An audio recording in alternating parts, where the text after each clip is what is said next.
जनपद बुलंदशहर के थाना अनूपशहर क्षेत्र के अंतर्गत गांव शोरामपुर के जंगल में रविवार को हरिंदर पुत्र देवेंद्र का शव मिला था। मामले में मृतक के भाई इंद्रजीत ने थाने में तहरीर देते हुए रिपोर्ट दर्ज कराई थी, जिसके बाद पुलिस ने मामले की छानबीन करते हुए पुलिस ने मृतक की पत्नी सहित 3 आरोपियों को गिरफ्तार कर लिया, जिनके कब्जे से पुलिस को एक लोहे की रॉड बरामद हुई है। आपको बता दें कि क्षेत्राधिकारी ने बताया कि रविवार को गांव शोरामपुर के जंगल में हरिंदर पुत्र देवेंद्र का शव मिला था। मृतक के भाई इंद्रजीत ने थाने में तहरीर देते हुए रिपोर्ट दर्ज कराई, जिसके बाद पुलिस मामले की जांच करते हुए पत्नी सहित 3 आरोपियों को गिरफ्तार किया। पुलिस द्वारा पूछताछ करने पर आरोपी संदीप ने बताया कि उसके मृतक की पत्नी कीर्ति से संबंध थे और दोनों की फोन पर बातचीत भी होती थी। मृतक हरिंदर शराब के नशे में अपनी पत्नी कीर्ति के साथ आए दिन मारपीट करता था, जिसके बाद कीर्ति ने संदीप के पास फोन कर हरिंदर को रास्ते से हटाने की योजना बनाई, जिसके बाद संदीप और सुधीर उर्फ कलवा ने गेहूं के खेत में पहले से ही लोहे की रॉड छिपा कर रख दी और शनिवार की शाम को हरिंदर को शराब पिलाने के बहाने खेत में ले गए।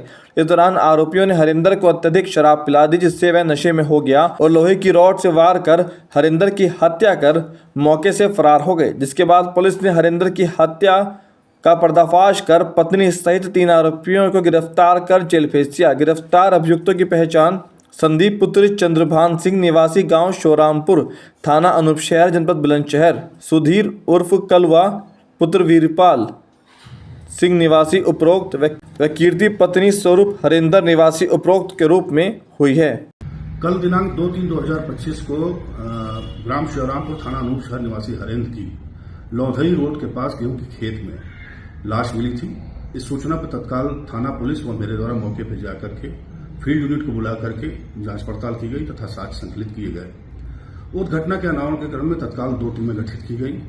इलेक्ट्रॉनिक सर्विलांस व गहन जांच पड़ताल के उपरांत घटना में संलिप्त अभियुक्तों के विषय में महत्वपूर्ण जानकारी मिली, जिसके आधार पर ग्राम शोरामपुर के ही संदीप पुत्र चंद्रभान व सुधीर पुत्र वीरपाल को आज सुबह सुनाई पैठ के पास से 9:30 बजे हिरासत पुलिस में लिया गया, जिन्होंने पूछताछ पर घटना कारित करना स्वीकार किया। पूछताछ पर ज्ञात हुआ कि संदीप के मृतक की पत्नी से नजदीकी संबंध हैं तथा दूसरे आरोपी सुधीर की मृतक हरिंदर से पूर्व से ही रंजिश चली आ रही थी। मृतक ट्रक चालक था और ये गुड़गांव में ट्रक चलाता था। 10-15 दिन से ये घर पे आकर के अपने रह रहा था, जिस कारण मृतक की पत्नी से संदीप का मिलना जुलना नहीं हो पा रहा था। मृतक इस संबंध के कारण अपनी पत्नी से भी नाराज रहता था, जिसके कारण मृतक की पत्नी द्वारा संदीप और सुधीर के साथ षड्यंत्र रचकर मृतक हरिंदर की हत्या की साजिश रची गई। उक्त घटनाक्रम का 24 घंटे के अंदर सफल अनावरण किया गया तथा घटना में प्रयुक्त आला कतल लोहे की राड को संदीप की निशानदेही पर बरामद कर लिया गया है। मुलजिमों को गिरफ्तार कर न्यायिक परीक्षा में भेजा जा रहा है।